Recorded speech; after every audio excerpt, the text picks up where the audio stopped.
할렐루야. 은혜와 평강이 여러분들 가운데 넘치기를 소원합니다. 예. 오늘 여러분 사사기 22번째 강의 기적의 아들을 낳으려면 이런 제목을 가지고 하나님의 말씀에 은혜를 같이 나누고자 합니다. 예전에 심무하던 교회에 한 부부가 있었습니다. 결혼한 지 13년이 되었는데 아이를 갖지 못했습니다. 일본 주재원으로 근무하고 있었기에 더욱 안타까웠습니다. 매번 이 시아버지 되시는 원로 장로님과 은퇴 권사님께서, 시어머니 은퇴 권사님께서 해마다 송구 영신 예배 때마다 기도의 제목을 올리는 것은 우리 귀한 며느리에게 아이가 있게 해주세요. 이제 한두 해 기도하는 것도 참 민망한데 벌써 제가 그 기도 제목을요 5년, 더욱이 제가 중보기도 사역을 감당하면서 매번 노란 카드에 기도 제목을 올려서 올라오는 것이 이 기도 제목이었습니다. 정말 수년을 기도했습니다. 날마다 기도했습니다. 그런데 어느 날 새벽 기도를 제가 인도하고 나가는데 그 시어머니 권사님께서 저의 발을 갑자기 덜썩 붙잡더니 깜짝 놀랐어요. 새벽 기도 인도하고 나가는데 제 발목을 잡으니 얼마나 놀랐겠어요. 그렇죠? 그러더니 그 대리석 바닥에 무릎을 덜썩 꿇어 앉으시더니 저에게 기도를 해달라는 것이었습니다. 목사님, 지금 기도해 주시면 제 며느리가 아이를 갖겠다는 확신이 듭니다. 어떻게 해요? 그래서 손을 얹고 기도를 해드리고 그리고 까맣게 그 일을 잊고 있었습니다. 수개월이 지났는데 이 권사님이 흥분해서 찾아온 겁니다. 며느리가 가임을 했고 그리고 정확하게 그날이 산부인과에서 산출을 해줬는데 그날이 바로 그날 기도한 날이라는 겁니다. 여러분, 시간이 지나 지금 아이는 아주 건강하게 출산했고요. 가족 모두가 일본에서 아주 행복하게 살고 있습니다. 여러분, 하나님이 베푸시는 기적은요, 지금도 계속되고 있음을 여러분 믿으십니까? 여러분 정말 기적을 믿습니까? 지금도 주님의 기적은 역사의 현장에서 계속 일어나고 있습니다. 그 기적의 현장이 여러분 삶이 되기를 간절히 축복합니다. 그 기적이 여러분 삶 가운데 나타나고 혹시 여러분에게 이러한 하나님의 기적이 필요한 부분이 있다면 그 기적이 여러분 삶 가운데 꼭 나타나길 예수 그리스도의 이름으로 간절히 축원드립니다. 본문에도 기적의 한 사건이 기록되어 있습니다. 한 불행했던 여인의 이야기입니다. 2절 말씀을 보면 이렇게 기록되어 있습니다. 소라 땅의 단지파의 가족 중에 마노아라 이름하는 자가 있더라. 그의 하나가 임신하지 못함으로 출산하지 못하더니. 아이를 낳지 못하는 불임의 여성에 대한 이야기를 다루고 있습니다. 한 불행했던 여인의 이야기입니다. 현대 사회는 불임이 별로 문제가 되지 않지만 당시 이스라엘 사회에서는요, 결혼한 여자가 아이를 낳지 못한다는 것은 곧 저주였고 그리고 또 수치였습니다. 주변 사람들이 불임한 여자라고 손가락질을 하고 남편과 그리고 또한 가족들은, 친지들은 애타게 자식을 기다리고 있었습니다. 이제 시간이 지남에 따라 개인과 가정에는 늘 어둠의 그림자가 가득히 드리워져 있고 매일매일 살아가는 삶이 고통스러운 삶의 연속이었습니다. 여러분, 이 여인의 견디기 어려운 고통의 세월을 이해하시겠습니까? 전혀 다른 문화라 여러분 잘 이해가 되지 않을 수 있습니다. 그런데 이 가정에 여러분 기적이 일어났습니다. 할렐루야! 이 여인이 아들을 낳은 것입니다. 그 아들의 이름은 삼손입니다. 삼손은 기적의 아들입니다. 우리가 주일학교 때부터 많이 듣던 삼손 이야기 많이 들으셨죠? 근데 여러분, 이 삼손은 기적의 아들입니다. 도저히 아이를 낳을 수 없는 여자가 낳은 아들, 그 이름이 삼손이라는 것입니다. 그런 의미에서 삼손은 기대할 수 없던, 상상할 수 없던 그런 상황에서 얻어진 하나님의 은혜의 선물이라는 사실입니다. 저는 여러분 가정에도, 여러분 사업장에도 새해에 하나님이 기대할 수 없는, 하나님 여러분의 상황과 여러분의 이 정황을 뛰어넘어 역사하시는 하나님의 놀라운 은혜의 선물이 많기를 주님의 이름으로 축복합니다. 삼손이란 말의 뜻은요, 태양이라는 뜻입니다. 태양. 삼손은 어두운 슬픔이 깊게 두려운 그 가정 가운데 빛이 되었습니다. 뿐만이 아니라 삼손은 블레셋에 40년 동안 압제하에 있던 이스라엘 민족에게 빛이 되는, 태양이 되는 귀한 역할을 했다라는 것입니다. 고통스럽고 절망스러웠던 여인의 가슴에, 고통스럽고 수치스럽고 절망 가운데 있었던 40년 민족의 압제 속에 바로 이 삼손은 태양처럼 밝은 소망을 안겨다 주었습니다. 불가능을 깨트려버린 하나님의 능력, 그가 바로 삼손입니다. 슬픔이 변하여 기쁨이 되었다는 선언, 삼손, 할렐루야. 인생의 가장 고민스러운 숙제가 해결되었다라는 선포이기도 합니다. 여러분에게는 이러한 삼손이 필요하지 않습니까? 하나님이 베풀어 주시는 기적이 여러분에게 필요하지 않습니까? 어떻게 하면 이 여인에게 이러한 기적의 사건이 내게도 일어날 수 있을까? 어떻게 하면 우리가 기적의 아들 삼손을 얻을 수 있을까? 도대체 삼손이 어떻게 태어났는지, 오늘 삼손의 출생 배경을 통하여 하나님이 우리에게 가르쳐주고 있는 진리가 있습니다. 어떻게 하면 어떻게 하면 기적의 아들이 우리 가운데 나타날까?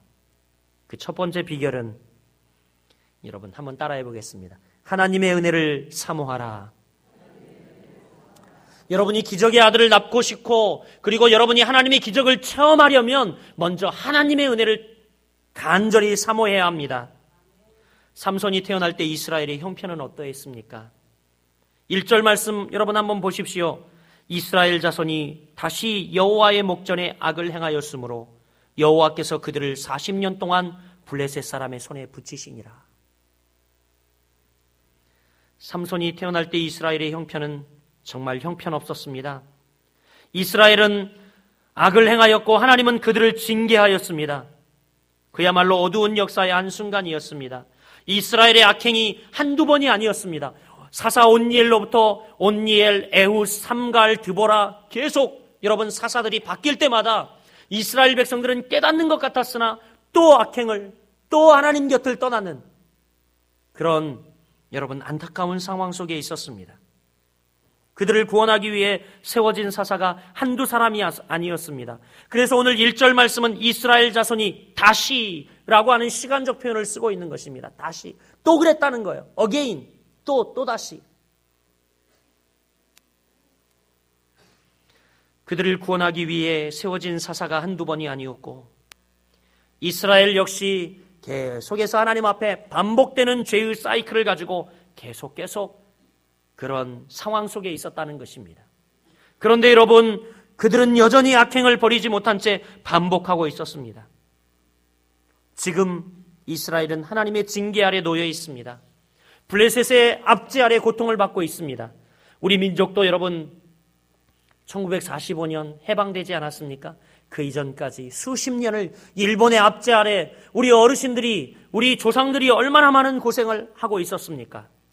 이스라엘 백성들도 마찬가지였어요. 무려 40년 동안이나 블레셋 민족의 압제하에 그들은 고난과 고통을 당하고 있었다는 사실입니다. 그러나 여러분, 하나님은 그들을 포기하지 않으시고 구원하시기 위해 한 사사를 준비하고 계셨습니다. 그 사람이 누구입니까? 그 사람이 삼손입니다. 할렐루야. 반면 삼손의 부모였던 마노아와 그의 아내는 어떤 형편이었습니까?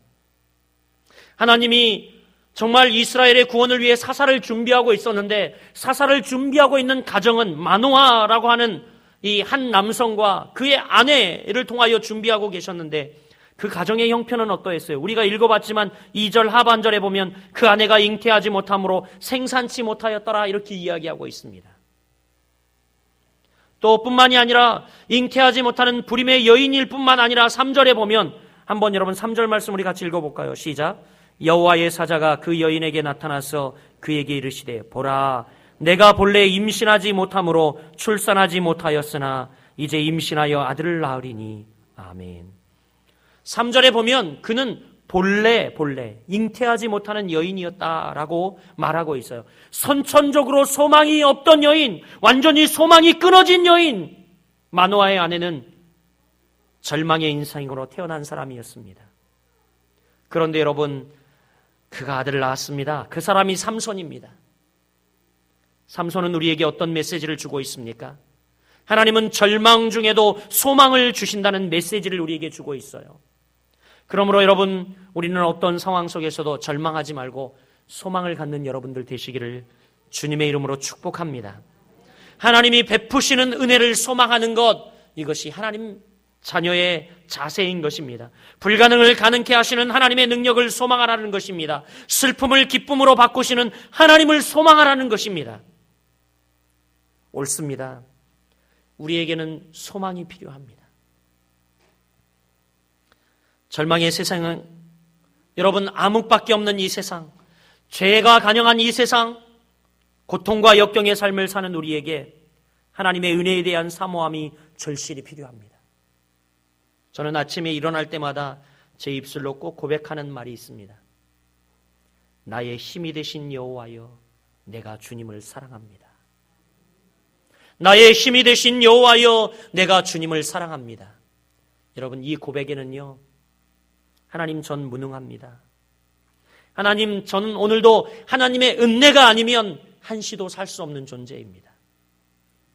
하나님, 하나님이 필요합니다. 이런 고백이 담겨 있습니다. 그런 하나님을 내가 사랑합니다. 여러분, 그렇습니다. 바로 우리에게 소망이 필요합니다. 또한 우리에게 하나님의 은혜에 대한 사모함이 필요합니다. 왜냐하면 하나님의 은혜가 임하면 환경이 문제가 아닙니다. 상황과 조건이 문제가 아닙니다. 왜 그렇습니까? 하나님 안에서는 여러분, 불가능이 없기 때문입니다. 하나님 안에서는 언제나 기적이 가능합니다. 아니, 하나님 안에서는 기적이 상식임을 여러분 믿으시길 바랍니다. 그러므로 하나님을 믿는 성도들에게는요, 하나님을 믿는 성도들의 사전에는 불가능이라는 단어, 절망이라는 단어가 없을 줄 믿으시길 바랍니다. 나폴레옹이 내 사전에는 불가능이란 없다 이렇게 이야기했는데, 우리 성도들의 사전에는 절망이란 없다라고 꼭 기록하시기를 주의 이름으로 축복합니다. 하나님을 믿는 성도 여러분, 소망을 가지고 살아가는 것입니다. 마가복음 9장 23절은 우리에게 이렇게 말합니다. 할 수 있거든이 무슨 말이냐? 믿는 자에게는 능치 못함이 없느니라. 할렐루야. 여러분, 오늘도 기적의 아들을 낳고 또 기적을 낳는 여러분 인생이 되려면 하나님의 은혜를 사모하는 여러분들 되시기를 축복합니다. 또 여러분, 어떻게 하면 우리 삶 가운데 기적이 나타날까요?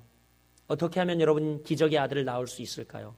기적의 아들을 낳는다 그러니까 상징적, 은유적 표현인데 이 연세 드신 분들이 좀 근심하시고 걱정하시는 분이 있는 것 같아요. 네. 지금 아이를 다 낳으라는 이야기 아닙니다. 여러분, 우리가 어떻게 하면 기적, 우리 삶 가운데 나올 수 있을까? 그것은 바로 하나님의 말씀을 붙드는 여러분들 되시길 바랍니다. 한번 따라해 보겠습니다. 하나님의 말씀을 붙들라. 저기 앞줄에 있는 중고등부 학생들만 하나님의 말씀을 붙들라. 왜 안 크게 하나님의 말씀을 붙들라. 예배 시간에 딴짓하지 말고. 예. 여러분, 삼손의 출생은요, 하나님의 말씀으로 말미암았습니다. 하나님의 말씀으로. 3절 우리 같이 읽어볼까요? 여호와의 사자가 그 여인에게 나타나서 그에게 이르시되 보라, 내가 본래 임신하지 못함으로 출산하지 못하였으나 이제 임신하여 아들을 낳으리니. 아멘. 아멘. 그렇습니다. 이것은 굉장히 충격적인 소식이었습니다. 아마 자식이 없어 괴로움을 겪어본 사람이라면 실감할 수 있을 것입니다. 마노아의 아내는 본래 잉태하지 못하는 여인이었습니다. 아예 임신조차 하지 못하는 절망적인 여인이었습니다. 또한 한 번도 아이를 임신해 본 적이 없는 여인이었습니다. 그 여인에게서 자식을 기대하는 것은 1%의 가능성도 없는 일이었어요. 마노아의 아내는 전혀 기대할 수 없는 상황에서 하나님의 음성을 들었습니다. 여러분, 만약 여러분이 이 여인의 입장이라면 어떻게 하시겠습니까? 전혀 기대할 수 없는 상황에서 하나님의 음성을 들었어요. 하나님의 사자가 나타나서 너에게 이제 아들이 있을 거다 라고 말씀했어요. 그러나 이 여인은 비록 자신은 감당할 수 없는 말씀이지만 그 말씀을 소홀히 생각하지 않았습니다. 그 이하를 쭉 읽어보면 여러분 남편에게 가서 이 말을 곧이곧대로 진실되게 전합니다. 하나님의 사자가 나에게 나타나서 나에게 아들을 주겠다 말씀했다. 그리고 이 아들을 통하여 우리 이스라엘 민족을 구원하겠다 말씀하였다. 감당할 수 없는 말씀이지만 그 말씀을 소홀하게 생각하지 않았습니다. 농으로 여기지 않았습니다. 남편에게 전합니다. 그리고 남편과 함께 이 말씀을 붙듭니다. 결국 이 부부는요, 하나님의 말씀대로 아들을 낳았습니다. 할렐루야. 24절 말씀 우리 한번 같이 읽어보겠습니다. 24절 말씀 같이 읽습니다. 시작. 그 여인이 아들을 낳음에 그의 이름을 삼손이라 하니라. 그 아이가 자라매 여호와께서 그에게 복을 주시더니. 할렐루야. 아멘. 여러분, 하나님의 말씀은 반드시 이루어집니다. 이럴 때 아멘 하셔야 되는데, 여러분, 하나님의 말씀은 반드시 이루어집니다. 이름 없던 소라 땅 한 여인에게 이처럼 놀라운 기적이 일어날 수 있었던 것은 하나님의 약속의 말씀 때문이었습니다. 2013년을 시작하며 하나님이 여러분 가정에, 여러분 개인에 어떠한 말씀을 주셨습니까? 여러분 이 말씀을 붙드십시오. 이 말씀을 여러분이 신뢰하고 붙든다면 하나님이 이 말씀을 이루시고 그대로 행하실 것입니다.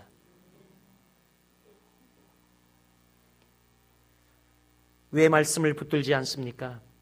그 말씀이 내 상식과 내 믿음의 보따리에 담기에는 너무 크기 때문 아닙니까? 여러분, 그러나 기억하십시오. 언제나 기적을 일으키는 하나님의 말씀은 우리가 감당할 수 없을 만큼 크게 들려집니다. 그래서 우리는 그 말씀을 소홀하게 대해요. 아니, 이게 아닌 것 같은데, 내 형편은 요 상황이고 내 처지는 요런 것 같은데 하나님의 말씀이 너무 크게 들려지니까 내 상식과 내 상황을 통해서는 이 말씀이 이루어지지 않을 거라고 생각합니다. 그래서 우리가 소홀하게 여깁니다. 나와는 상관없다고 생각합니다. 그러나 여러분, 나는 비록 그 말씀을 감당할 수 없을지라도 하나님은 감당할 수 있을 줄 믿습니다. 그러기에 하나님의 말씀을 붙드시길 바랍니다. 제가 얼마 전 몽골 신학교 여러분 강의 가지 않았습니까? 그런데 참 몽골에 단기 선교를 갔던 그 팀에게 그 지역을 땅 밟으면서 기도하라 그랬어요. 이 땅에 신학교가 세워지고, 이 땅에 교회가 세워지고, 이 땅에 정말 치유의 역사를 바라는 귀한 터가 되게 해달라고 이 단기 선교팀이 가서 땅 밟기를 하면서 열심히 돌았습니다. 그런데 여러분, 기적과 같아요. 우리 고요한 이기쁨 선교사님이 사역하는 그곳에 정말 이 생각지 않고 땅을 밟고 기도했는데 수년 후에 그분들이 그곳에 파송되고요. 그곳에 말씀의 씨앗을 뿌리는 신학교를 세우고 교회를 세우고 많은 사람들을 먹이는 일을 감당하고요. 하나님이 우리에게 그냥 입술로 주셨던 이 약속들 우리는 그냥 믿음으로 내뱉고 선포하기만 했는데, 여러분 얼마 전에도 한번 간증을 했지만 34명의 맹아학교 아이들이 이곳에 와서 집회를 하고 32명이 눈뜨고 갔다 하지 않습니까? 여러분, 우리는 감당할 수 없는데 하나님은 그 일들을 감당하실 수 있습니다. 그러기에 우리 거룩한 빛 성광교회 성도 여러분 기적이 우리 삶 가운데 나타나려면, 또 기적의 아들을 여러분 얻으려면 하나님의 말씀을 꽉 붙드는 여러분들 되시길 주님의 이름으로 축복합니다. 우리 옆 사람 축복합시다. 하나님의 말씀을 꽉 붙듭시다. 예, 아멘. 마지막으로 여러분, 어떻게 하면 기적이 우리 삶 가운데 나타날까? 첫 번째 뭐라고요? 하나님의 은혜를 사모하라. 두 번째는 뭐요? 하나님의 말씀을 붙들라. 세 번째는요, 마지막입니다. 거룩함을 지키는 겁니다. 우리 학생들 이번에 동계 캠프 하면서 성화 이 구원의 서정을 쭉 공부했어요. 우리 학생들이요. 근데 그 두 번째 성화. 거룩함을 지키는 것. 하나님은 불임의 한 여성에게 기적을 허락하시면서 한 가지 요구를 하고 계십니다. 그것은 바로 거룩한 삶이에요. 4절 말씀 우리 같이 읽어볼까요? 같이 읽어봅니다. 그러므로 너는 삼가 포도주와 독주를 마시지 말며 그 어떤 부정한 것도 먹지 말지니라. 아멘. 이제 너는 가서 포도주와 독주를 마시지 말고 부정한 것을 먹지 말라고 하나님이 단호히 명령을 합니다. 여러분, 지금 마노아의 아내는 임신을 하게 되었어요. 그렇죠? 여러분, 임신하면 먹고 싶은 거 많죠. 그렇죠? 안 그런가요? 입덧하면서 먹고 싶은 것도 많아요. 저희 아내도 이 두 아들을 낳았는데 아이고, 유별난 입덧을 하더라고요.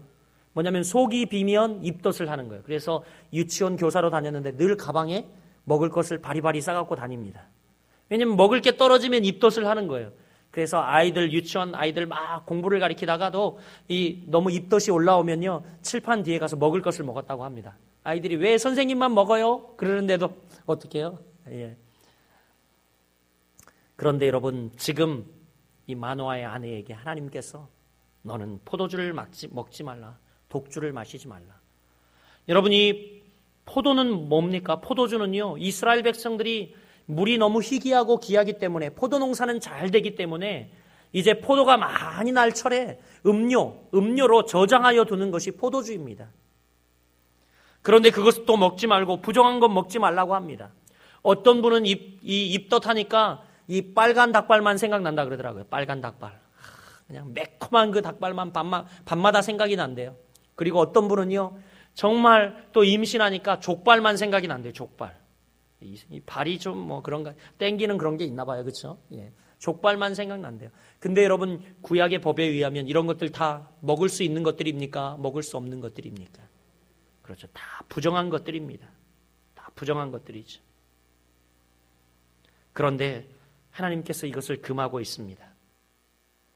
왜 포도주를 금하라고 말씀하고 있습니까? 삼손, 그가 이제 잉태할 자녀가 나실인이기 때문이라고 말합니다. 나실인이란 구별된 사람, 바쳐진 사람이라는 의미를 가지고 있습니다. 나실인은 제사장과는 좀 다른 것입니다. 제사장과는 의미가 다릅니다. 제사장은요, 하나님의 선택과 관계가 있습니다. 하나님의 선택과 관계가 있어서 내가 택하는 것이 아니라 하나님이 일방적으로 선택하는 관계 속에 있었어요. 제사장은요. 그런데 나실인은요, 이제 자신의 선택과 관계가 있습니다. 자신의 소원, 자신의 약속과 관계가 있는 겁니다. 하나님으로부터 받은 은혜에 감사해서 스스로 자신의 몸을 하나님께 드려서 구별된 삶을 사는 사람, 이 사람을 나실인이라고 했습니다. 아마도 하나님께서 무자하던 이 마노아의 아내에게 아들을 주시자 이 마노아의 부인은요, 분명히 삼손의 어머니는 내가 이 아들을 나실인으로 구별해야 드려야지 하나님께 작정을 하였던 것 같습니다. 그런데 여러분, 나실인에게는 3가지 금기사항이 있었어요. 그 첫 번째는 술을 마시지 말아야 했습니다. 포도의 소산까지도 먹을 수 없었어요. 그러니까 포도주만이 아니라 포도의 소산까지도 먹을 수 없었습니다. 즉 건포도, 또 그냥 포도, 이런 포도 열매를 절대 먹을 수가 없었습니다. 둘째는요, 시체를 만질 수가 없었어요. 시체를. 그리고 그러기 때문에 아버지가 죽어도 초상을 치르지 못했습니다. 세 번째는요, 머리를 자르면 안 됐어요. 머리를 자르지 않다가 서원 기간이 끝날 때 머리를 기르다가 그 기간이 자르면 머리를 잘라서 불태워서 번제로 하나님께 드렸습니다. 여러분, 이것은 모두 상징적인 의미를 가지고 있습니다. 술은 무엇을 의미합니까? 세상의 향락을 의미합니다. 구별된 나실인, 술을 마시지 말라, 세상의 향락을 포기하라는 겁니다.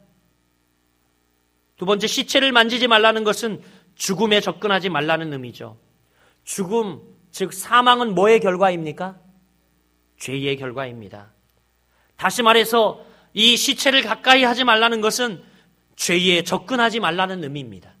죄에 접근하지 말라. 그리고 머리를 자르지 않는 것은 하나님의 권위에 전적으로 순종한다는 뜻입니다. 머리털에 손을 대지 않는 것은 내가 나를 주장하지 않고 하나님이 나를 주관하신다는 그런 뜻입니다. 그래서 마지막에 이것을 잘라서 하나님께 온전히 바쳤던 것입니다. 여러분, 나실인의 금기사항은 무엇을 의미합니까? 딱 잘라서 이야기하면 세상으로부터 온전한 분리와 하나님에 대한 완전한 헌신을 의미합니다. 한번 따라해 볼게요. 온전한 분리, 완전한 헌신. 예, 맞습니다. 나실인의 금기사항이 가지고 있는 의미는 그거예요. 세상으로부터 온전한 분리, 그리고 하나님으로부터 완전한 헌신을 의미하는 상징적 의미였습니다. 다시 말하면 이것을 한마디로 이야기하면 거룩한 삶이라고 할 수 있습니다. 거룩한 삶. 거룩한 삶이 바로 삼손을 얻는 길이었습니다. 언제나 하나님의 기적은요, 거룩의 요구와 함께 찾아왔습니다. 여호수아 3장 5절에 보면 이런 말씀이 기록되어 있습니다. 너희는 스스로 성결케 하라. 여호와께서 내일 너희 가운데 기사를 행하시리라. 요단강을 도하할 때도 마찬가지, 요단강을 건넌 후 저 여리고성을 점령할 때도 마찬가지, 그들은 열심히 강을 건널 혹은 또 저 성을 점령할 군사를 준비하고 마병을 준비하고 싸울 전투태세를 준비해야 되는데, 하나님은 도리어 그들에게 하신 말씀이 뭐예요? 너희는 스스로 성결케 하라, 이렇게 말씀하고 있습니다. 스스로 성결케 하라.